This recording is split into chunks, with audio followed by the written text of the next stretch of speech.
I was the first one कि जो मैं पहले दिन से कह रहा हूँ कि ये जो सोशल मीडिया बेलगाम हो चुका है और जिसकी मर्जी जी चाहता है पगड़ी उछालना चाहते हैं वो उछालते रहते हैं।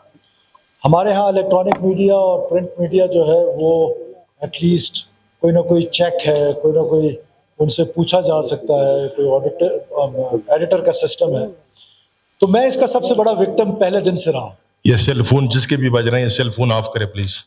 और मैं इसका पहले दिन से विक्टिम रहा हूँ और हमारे दोस्त भी इसका विक्टिम रहे हैं और भी बाकी दोस्त भी आहिस्ता आहिस्ता सबकी बारी आएगी। तो ये बात दुरुस्त है कि हमें इस पर कोई डिफेमेशन लॉज के ऊपर काम करना चाहिए और जो लॉज फेडरल गवर्नमेंट ने बनाए हैं पीका एक्ट के तहत, उनके तहत कार्रवाई की जा सकती है। फॉर एग्जाम्पल, एक पोस्ट आई, एक ऐसे आदमी ने पोस्ट की एक फाजिल मेंबर के बारे में, सरदार अब्दुर्रहमान खेतरान साहब के बारे में। मैंने जब उसकी तहकीकात की तो he was known to us. उससे कोई फेक आईडी से नहीं की, जेन्युइन आईडी से की। The person was sitting in job.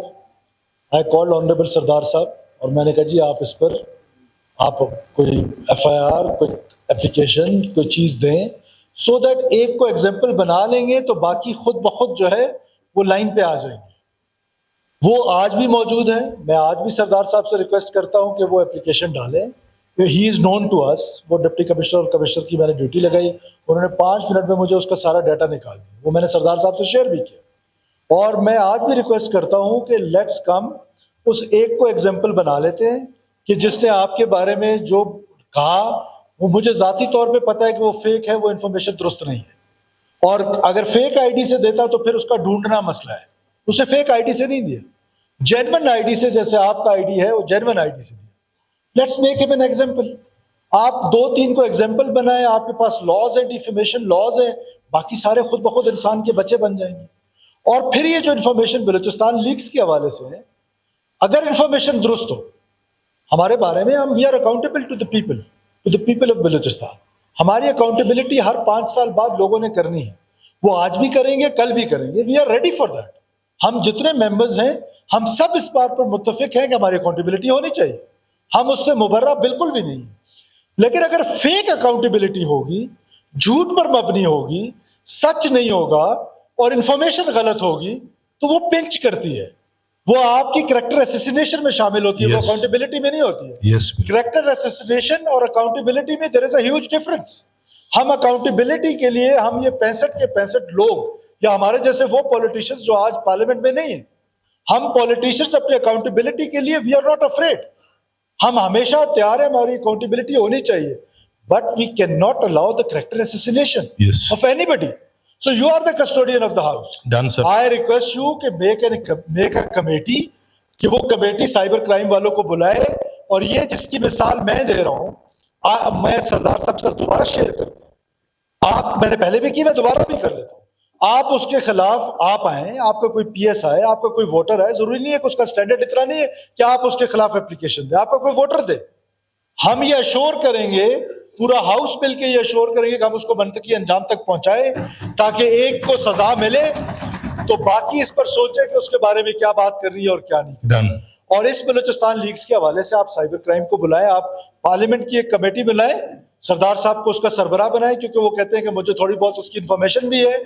उसमें आप दूसरे अपोजिशन के दोस्तों को मेंबर बनाएं और लेट्स हैव अगर आप ज्वाइंट इन्वेस्टिगेशन कमेटी बनाना चाहते हैं, आप एफआईए की कमेटी बनाना चाहते हैं, आप पुलिस की कमेटी बनाना चाहते हैं, गवर्नमेंट की मुकम्मल सपोर्ट आपके साथ होगी। Let's make an example out of them. कोई 2-4 को एग्जांपल बना लेते हैं। हम कोई, किसी ने क्या ग्रुप बनाया हुआ है, किसी ने क्या ग्रुप बनाया हुआ है, मेरे बारे में ऐसी ऐसी चीजें मंसूब करते हैं कि मैं फ्लोर ऑफ द हाउस आपको कसम खा के कह रहा हूं कि मेरे फरिश्तों को नहीं मालूम होता है। ऐसी ऐसी चीज मंसूब हो जाती है। ट्रांसफर पोस्टिंग में चीजें मंसूब कर रहे हैं, वहां पर चीजें मंसूब कर रहे हैं। कौन लोग हैं ये कैसे पगड़ी उछाल सकते हैं किसी शरीफ आदमी की? एमपीएस की, आपके साथ, सरदार साहब के साथ, मीर सादिक उमरानी साहब मौजूद नहीं है, उनके साथ, मेरे साथ, और लोगों के साथ, और भी मेरा ख्याल है अपोजिशन के कुछ दोस्तों के भी नाम आए हैं, खरजान साहब का भी शायद नाम है। मतलब कि ये सिलसिला रुकेगा तो नहीं अनटिल एंड अनलेस इसकी कंक्लूजन की तरफ जाए। I request you, government will support you. आप उसमें कोई कमेटी बनाना चाहते हैं, हमारी accountability on the repeat of reputation, cost of reputation. I repeat, कि हमारी accountability, we are ready for that, but for character assassination we can not allow anybody कि वो हमारी कैरेक्टर असैसिनेशन। Done. अकाउंटेबिलिटी करना उनका हक है, अकाउंटेबिलिटी Done. जिसने भी करनी है लोग करे, अकाउंटेबिलिटी के इदारे करे, मीडिया करे।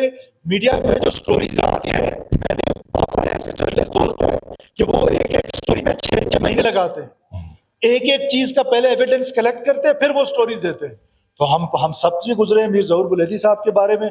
एक रोड पे बाद में क्या है कि एक छोटी सी लाइन पे माफीनामा, जो कैरेक्टर असैसिनेशन है वो इतना बड़ा है और माफीनामा इतना सा है कि जी वो गलती होगी, उस गलती ने मेरा तो बेड़ा गर्क किया, मेरी कैरेक्टर असैसिनेशन तो हो गई, या उस सेंस में सरदार अब्दुर्रहमान खान की तो कैरेक्टर असैसिनेशन हो गई, और जब उसमें माफीनामा आएगा वो इतना सा होगा। सो इसके बारे में आप जो भी हाउस फैसला लेता है, हुकूमत आपके साथ है। शुक्रिया जनाब। मेंबर बना देते हैं ट्रिब्यूनल्स में। अच्छा, इस तरह है तकरीबन